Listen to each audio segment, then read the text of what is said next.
eventualmente não seria nem necessário que vocês citassem ou mencionassem ou estudassem outros autores. Eventualmente. Não é o que nós esperamos academicamente. Tá? Não é o que eu espero academicamente. Por quê? Não porque a resposta que vocês pudessem dar não pudesse ser a resposta correta, a resposta brilhante, etc. e tal. Mas é porque quando nós pesquisamos numa circunscrição acadêmica, é essencial que o pesquisador considere as respostas dadas historicamente, considere o substrato histórico daquelas respostas. De alguma maneira, ele pode fazer eventualmente uma série de recortes naquele substrato, naquele estofo histórico. Pode fazer, ele tem todo o direito de dizer, olha, não vou tratar de tal resposta, tal resposta, e dar ali as suas razões, que eventualmente vão ser consideradas perfeitamente razoáveis.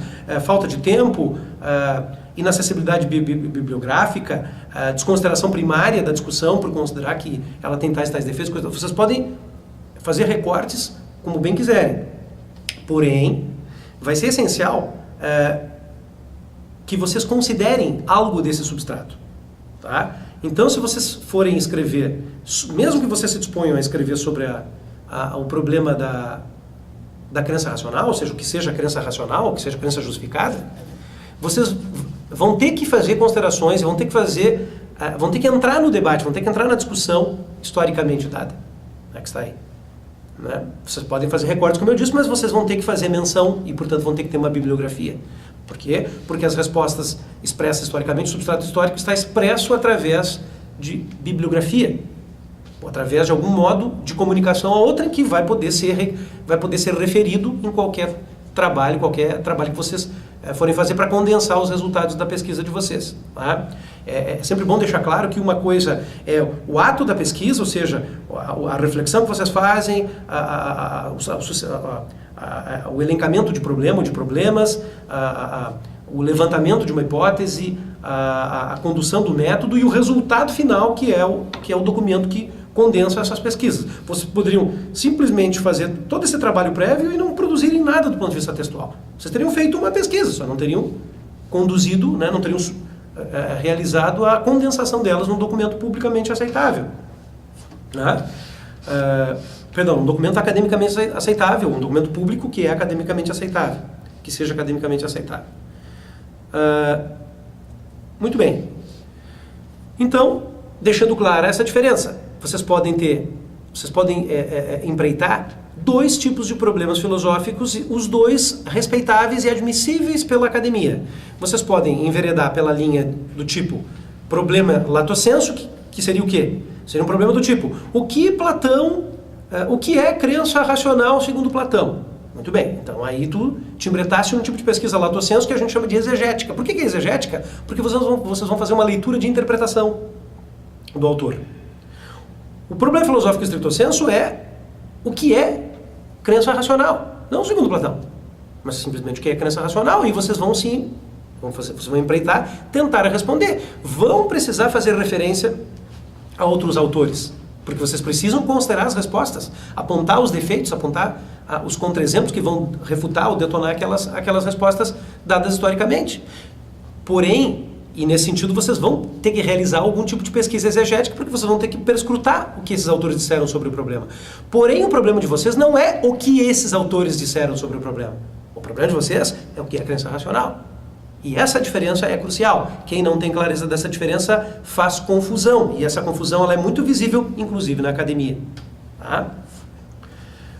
Via de regra, o que acaba acontecendo? Como pesquisadores neófitos, né, entrantes no circuito da pesquisa, nesse jogo da pesquisa, a comunidade social de pesquisadores de uma área costuma bloquear as tentativas mais ousadas do pesquisador e vão dizer o seguinte, primeiro, fulano, tu vais fazer pesquisa do tipo, o que é que fulano diz sobre tal coisa? Né? Ou o que são os conceitos segundo Platão, ou segundo Aristóteles, ou segundo Duns Scotus, ou Plotino, ou o que é Deus segundo Santo Agostinho, ou o que é Deus segundo Santo Tomás, ou o que é Deus segundo fulano, beltrano, cicrano.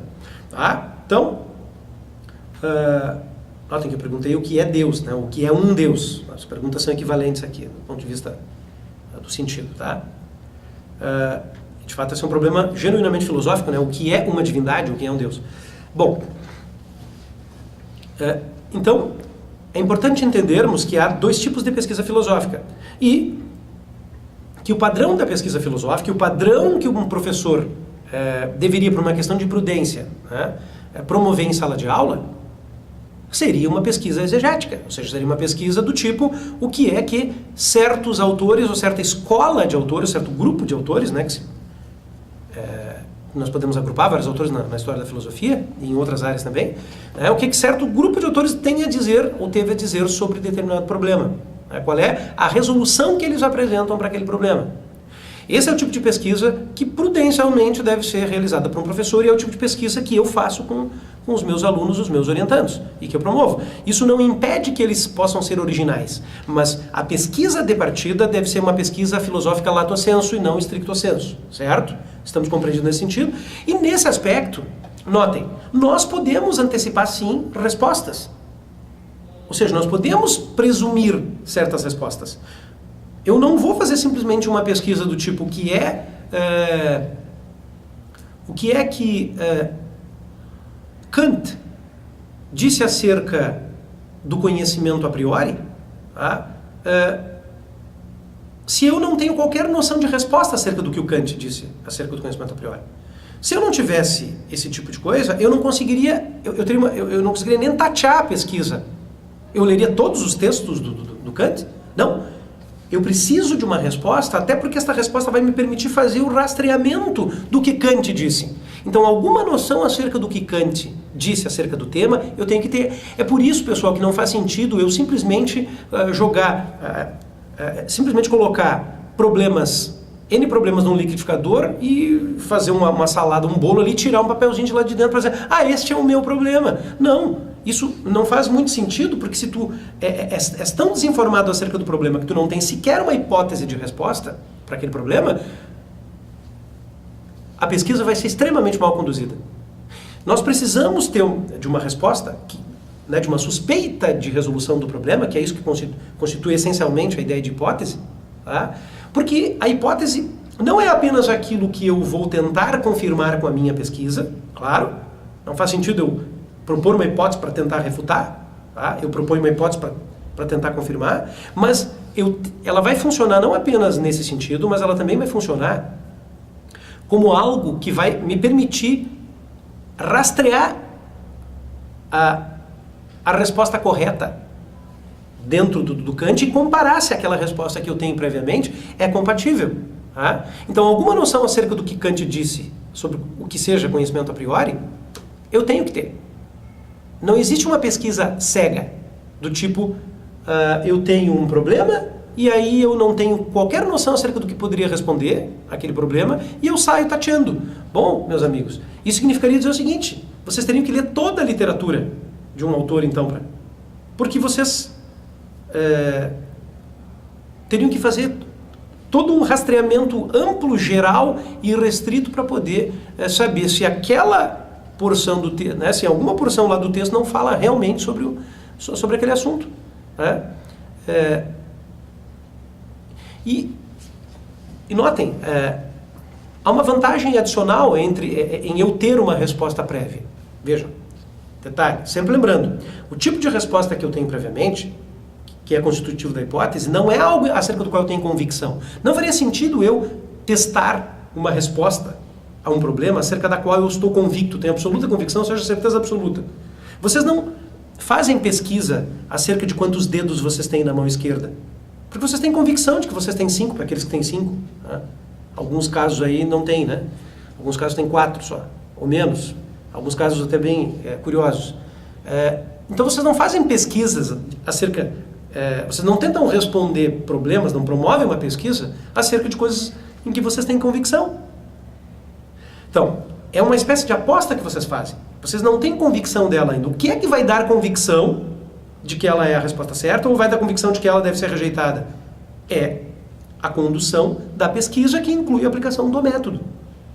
O método é propriamente o conjunto de passos que vocês vão usar para confirmar ou desconfirmar aquela hipótese de resposta. No caso de uma pesquisa que toma livros apenas e não faz experiências de campo, experiências de laboratório, que é o caso aqui da filosofia, embora exista uma linha da filosofia chamada XFI, né, chamada filosofia experimental, que é uma abreviatura em inglês, né, para filosofia experimental, que defende a ideia de que filosofia deva também fazer experimentos, tá? Mas isso é uma coisa que nós não vamos discutir aqui, essa bizarrice, a meu ver. Tá? A pesquisa filosófica, então, quer seja estricto sensu ou lato sensu, há de considerar o substrato bibliográfico histórico, certo? E quando eu digo histórico, eu não digo apenas livros vetustos de 2000 anos atrás, não. Eu falo de artigos que foram publicados, sei lá, semana passada, livros que saíram no mês passado. Eu falo desse substrato todo histórico. Então, nesse sentido, um aluno pesquisador, ou um pesquisador que não seja aluno, tá? As duas figuras existem, tem de ser capaz de formular uma hipótese de resposta e tentar rastrear a correção dessa resposta, eventualmente adicionando elementos à resposta, eventualmente retirando alguns e eventualmente rejeitando ela toda. E ele vai fazer isso, e isso vai funcionar como um guia, como uma espécie de filtro para aceitação de alguns textos e rejeição de outros textos daquele autor ou de um certo grupo de autores. Muito bem. Nessa condução da pesquisa, né, e quando a gente fala aqui pesquisa, nós estamos compreendendo todos esses momentos, né, todos esses estágios aí, desde a produção dessa tríade estrutural até a execução da pesquisa, que é propriamente a execução do método. No caso de método bibliográfico, ou seja, que não inclui pesquisa experimental e pesquisa laboratorial, ou seja, que não inclui pesquisa observacional, inclui apenas pesquisa de captura bibliográfica, o que vocês vão fazer, em termos metodológicos, é tentar rastrear a resposta, confirmando a resposta de vocês ou rejeitando ela, através da literatura que aquele autor produziu sobre aquele assunto. Então, existe aqui um método que é mais ou menos o seguinte: vou tentar rastrear a minha resposta, confirmar a minha resposta, usando tais e tais textos de tal autor, comparando com tais e tais respostas, tais e tais escritos produzidos em tal e tal lugar, e assim por diante. Tá? Então, metodologia filosófica é, no fim das contas, um algoritmo que, ao incluir bibliografia, vai ter que incluir coisas do tipo: e farei a leitura, leremos tal e tal texto, comparando com tal e tal, com outro e outro texto, certo? Então, pesquisa filosófica inclui bibliografia, tradicionalmente. Não necessariamente teria que ser assim, mas tradicionalmente, academicamente, tem que incluir bibliografia. Quer seja pesquisa filosófica stricto sensu ou lato sensu. E quando eu faço pesquisa bibliográfica, tá, a minha metodologia de pesquisa bibliográfica é sempre a de rastrear os textos para averiguar, para confirmar se a proposta que eu tenho para responder aquele troço, aquele problema, é de fato confirmado ou não, e para isso eu tenho que, de alguma maneira, descrever, né, eu tenho que ter claro em mente como é que eu vou fazer esses passos de leitura bibliográfica. Então, mais ou menos uma coisa assim: lerei a Crítica da Razão Pura para efeito de capturar ou confirmar a tese que eu tenho, por exemplo, de que conhecimento a priori em Kant é impossível, ou de que conhecimento a priori em Kant só é possível de tal e tal maneira. Então eu parto desse tipo de coisa, de resposta, de hipótese. Isso funciona como um elemento aglutinador, né, e classificador de certas afirmações ou argumentos ou explicações que eu vou encontrar naquele texto. Mas eu vou descrever isso, e vou descrever isso em passos. Ao descrever isso em passos, eu tenho clareza da metodologia. E aqui eu já estou sugerindo que vocês procedam dessa maneira. E vocês já, ao fazerem isso, terem um problema claro, uma hipótese clara, de terem uma descrição dos passos, dos procedimentos de leitura e produção e comparação bibliográfica, vocês já têm praticamente um projeto de pesquisa pronto. Quando vocês têm isso com clareza, vocês têm um projeto de pesquisa e podem apresentar ao professor de vocês, podem apresentar num programa de pós-graduação, para efeito de concorrer a uma vaga no pós e assim por diante. Tá? Tendo clareza dessas coisas, vocês conseguem montar um projeto com muita tranquilidade. Eu dou essas informações justamente porque elas são importantes para a montagem de um projeto. Né? Se eu não tenho esses elementos muito claramente em mente, os elementos do problema, da hipótese e do método, eu fico perdido, eu fico meio às cegas. esse esquema de pesquisar tematicamente, né, é um troço que não funciona, é muito às cegas, né? Se eu fosse pesquisar tematicamente, seria assim, o conhecimento a priori em Kant. Tá. Mas o que é do conhecimento a priori em Kant? Dito dessa maneira temática, eu fico uma espécie de abertura, uma espécie de branco, uma espécie de interrogação acerca do que tu vais falar. Vais falar sobre tudo do conhecimento a priori? Né? Então, isso tu podes resolver, ou pode dar mais clareza, inclusive para o teu leitor, que tu queres sim falar sobre o que Kant pensa de maneira completa, mas isso tu coloca justamente na forma de uma interrogação, né? O que é conhecimento a priori segundo Immanuel Kant? Pronto, aí tu te comprometeu realmente com tudo. Se tu quisesse especificar, tu teria que especificar a pergunta, né? O que é conhecimento a priori de proposições sintéticas em Immanuel Kant? Aí tu fizeste uma limitação de escopo. E aí, tendo uma certa hipótese, e o ponto é esse, pessoal, hipótese não é uma coisa elaborada e pronta. A ideia de uma hipótese é justamente algo no qual tu desconfias que seja verdade. E aí, a partir dessa desconfiança, o problema mais a desconfiança, ou junto com a desconfiança, te permitem tu fazer a seleção bibliográfica mais adequada. Tu não vais ler todos os textos do Immanuel Kant. Tu não vais ler, eventualmente, todas as coisas que se escreveu sobre Immanuel Kant. Tu não vai ler tudo que se escreveu sobre o teu tema a respeito de Immanuel Kant. Tu vais poder usar isso como uma espécie de classificador, de filtro rastreador. Tá? Por incrível que pareça, nós sempre temos uma hipótese em mente quando nós vamos pesquisar. Por mais que alguns acreditem que não, se vocês perscrutarem com clareza, vocês vão ver que toda vez que vocês tentaram fazer uma pesquisa sobre um certo problema, vocês tinham uma certa resposta prévia a respeito dele. Mesmo que vocês não tivessem clareza naquele momento. Por quê? Porque se vocês não tivessem essa resposta prévia a respeito desse problema, talvez vocês tivessem uma dificuldade enorme, inclusive, de rastrear que respostas seriam para aquele problema.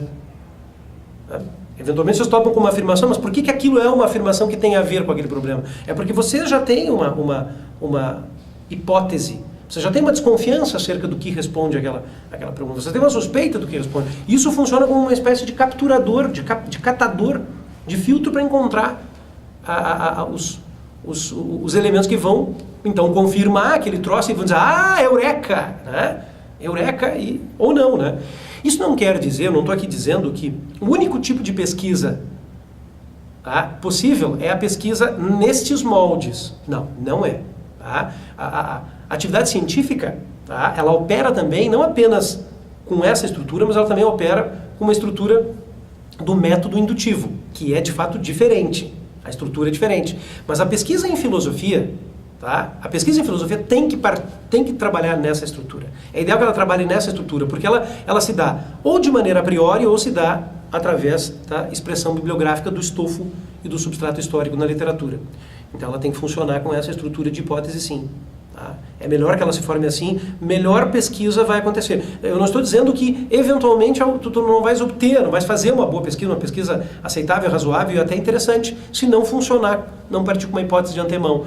Mas a hipótese de antemão vai facilitar tremendamente, ela vai ser um grande vetor, um grande facilitador, e normalmente nós a temos,